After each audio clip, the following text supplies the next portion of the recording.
Many of the faces are familiar from the last election, when Labour's manifesto was judged pretty radical. 2 years on, and they've doubled the numbers on public spending and on new taxes. Jeremy Corbyn said it was a dramatic break with how government has been run in Britain, but the billionaires who control the Conservative Party and the newspapers would try to frighten voters off it. Labour's manifesto is a manifesto for hope. That is what this document is. A manifesto that will bring real change.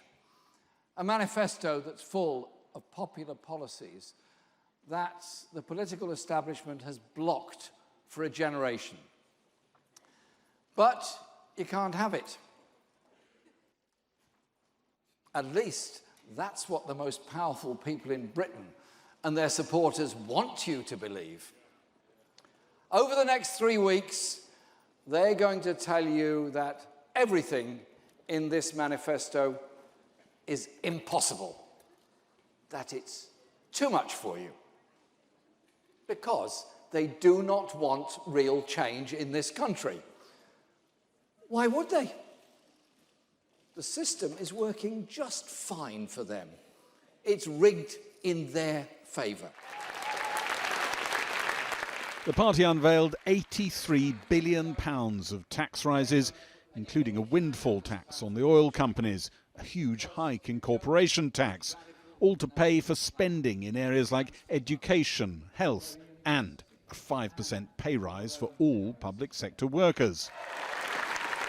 And there would be £400 billion of new borrowing over a parliament, much of it to be spent on building new social housing, rising to 100,000 council houses a year by the end of a parliament. Our investment blitz will upgrade our national infrastructure in every region of England and every nation of the United Kingdom. And it will rebuild our schools, our hospitals, care homes, and the housing so desperately need. This will be investment on a scale you've never known before. The manifesto gives powers to councils to take over bus services, bringing to 6 the number of sectors of the economy potentially coming under state control. Not all of your manifesto, but some bits of it have really strong echoes of the 1970s. State ownership back then and higher state spending and the rest of it. Do you think it actually is misremembered? It gets a bad press. Tell us what you think about the 1970s.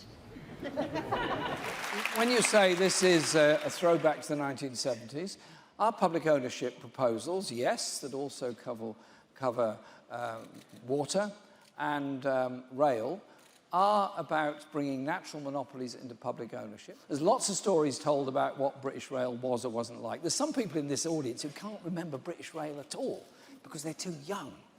But I can remember it, and I remember the way it was under-resourced by central government. And I now look at the figures and find we're giving more money in subsidies to private rail operators than was ever given to British Rail when it was in public ownership.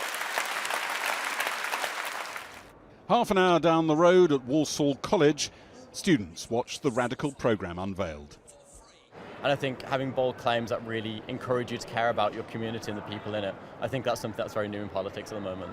I thought it was brilliant. I thought that mentioning the Equalities Act was very important. Round the corner, a networking meeting for the local self-employed. I was very tempted when Jeremy Corbyn first came in. I thought, well, maybe give him a chance, but I think...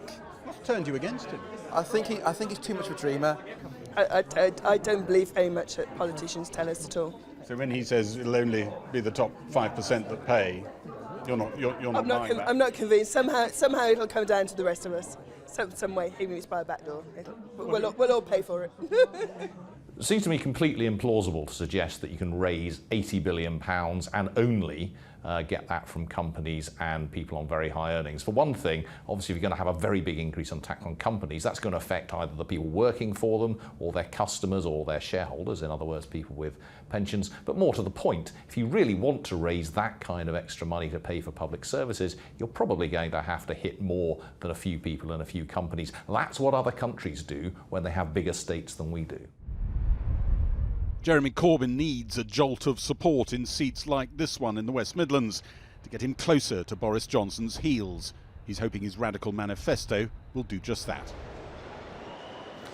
Well, earlier, in fact, just after the launch, I sat down with Labour's Shadow Chancellor John McDonnell, and I put it to him that the £83 billion of tax rises will inevitably affect everyone, not just the rich.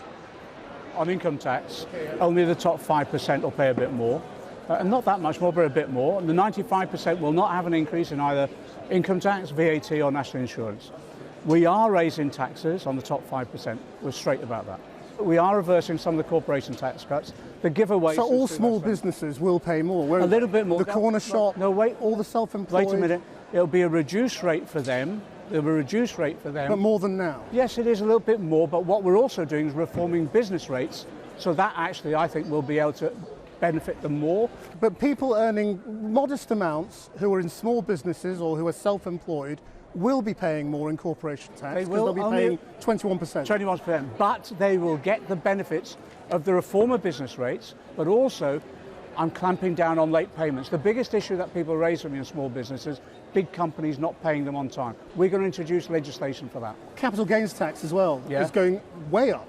I mean, if somebody sells a family heirloom, you know, that's going to be taxed at their marginal rate. Actually, I'm doing what Mr. Lawson did when he was Chancellor. I'm saying basically, if you earn your income by going to work, you have a certain rate, why should those who gain their incomes from selling things or from actually dividends from shares, why are they paying less in rate?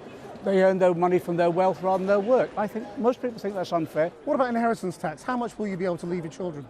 Well, what we've said is we're going to take away some of the benefits or some of the tax cuts that were made, which for the wealthier people, the top earners actually are the ones who benefit from all of that. So they'll still be able to provide. But you won't be able to leave your house to your child anymore, will you? If your house is worth more than £125,000. Well, what you'll be able to do is leave the house, but you will pay a bit more tax on that. When you come into power, the first thing you'll have to do is ask for an extension, won't it, for Brexit? How long will you ask for? Right.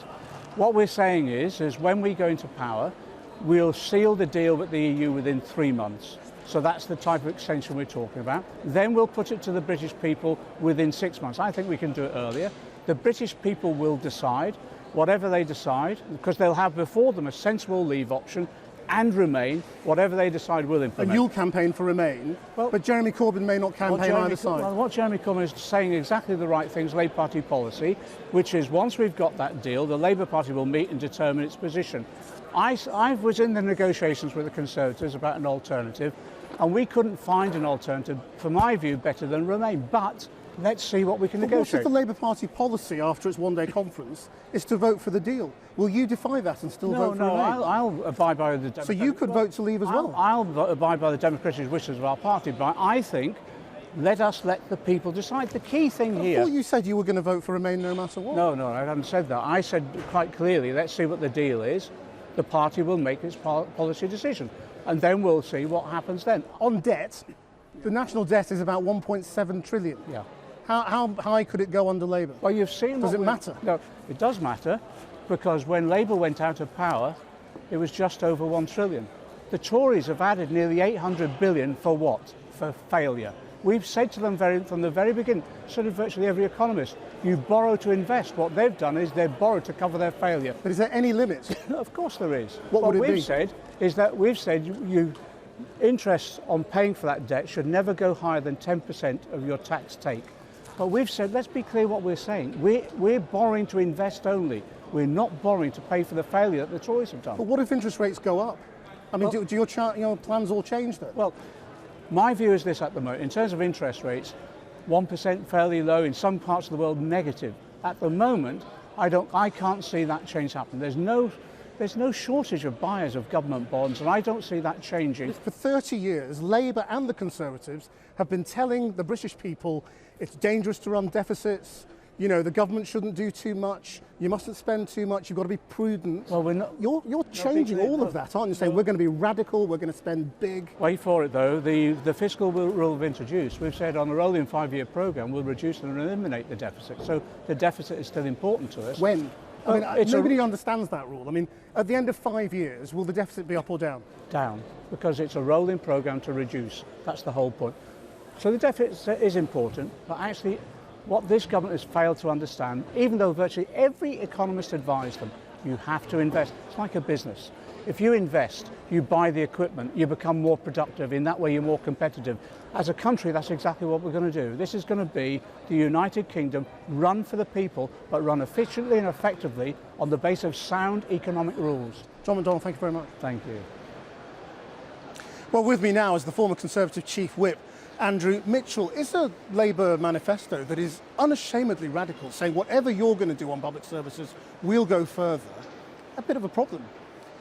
Well, it's certainly back to the past. You know, this is socialism read in tooth and claw. It's the sort of policies that became very discredited back in the 70s, and then in the 80s, Britain moved away from all this sort of left-wingery. So, I mean, I think it's eye-wateringly expensive, and in the end, all those old arguments about spending too much money, undermining the strength of the currency, and so forth, come into play. So I think, you know, on the financial side, I think it poses an enormous number of questions. Honest socialism, though it is. But when you say, but you're only going to do this by borrowing, they say, well, so are you.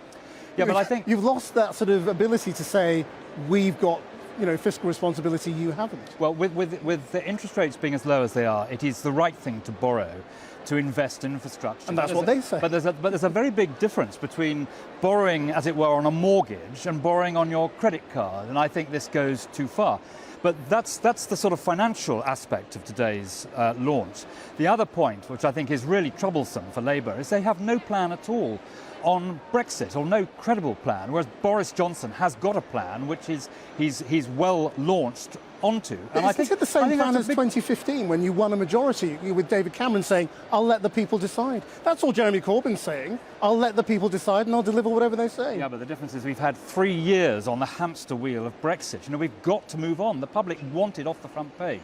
They want progress, and Boris is offering progress, and what is the Labour Party offering? But not getting it done. Probably you two choose your words more cleverly than he does. I mean, you know it's only progress, further a little bit down years of talks. It's not getting Brexit done, is it? Well, it is progress, and there's a credible plan for the next year to get the trading deal done. But the point is, under Labour, you're going to have probably 1, if not 2 referenda next year, and it's Groundhog Day, and the public want movement. They want it off the front page. Well, they've said only 1 referendum next year. The Scottish referendum, they're saying, would have to wait another year, or maybe 2 years. Yeah, but I think it doesn't look as though Mr. Corbyn can get an overall majority. That may well be up for horse trading with the minority parties. What do you make of this fake website that your party put up today, Labour Manifesto, that they paid Google, you know, to move it up the search ranking so that people looking for the Labour Manifesto went to a fake Tory website? I mean, this is all very Trumpian, isn't it? Well, I do think we have to be careful of this, but right in the centre of the screen, it does say Conservative CCHQ, Conservative Central Office. So, I mean, it's not a very good disguise, but if the point you're making... Are you comfortable with it? Well, I think we have to be careful not to look as though we're misleading. But as I say, the people who put it up, it's quite clear, if you look at it, that it is the Conservative Party. Are you worried at all that we are rerunning 2017, that Labour is going to creep up on you and do a lot better than you thought? Well, I think we have got to stick to Boris's policies on Europe, and we've got to make it very clear that the Conservative offer is a one-nation policy offer where the level of taxation will try and make sure that people are able to keep more of their own money that they've earned, but also we will properly fund these great public services, and we will invest in infrastructure in the way that I hope will be clear in the manifesto on Sunday. So I think the answer to this very left-wing manifesto from Jeremy Corbyn and John McDonnell, the answer is to stick to one-nation policies of the sort that Boris Johnson carried out when he was Mayor of London. Andrew Mitchell,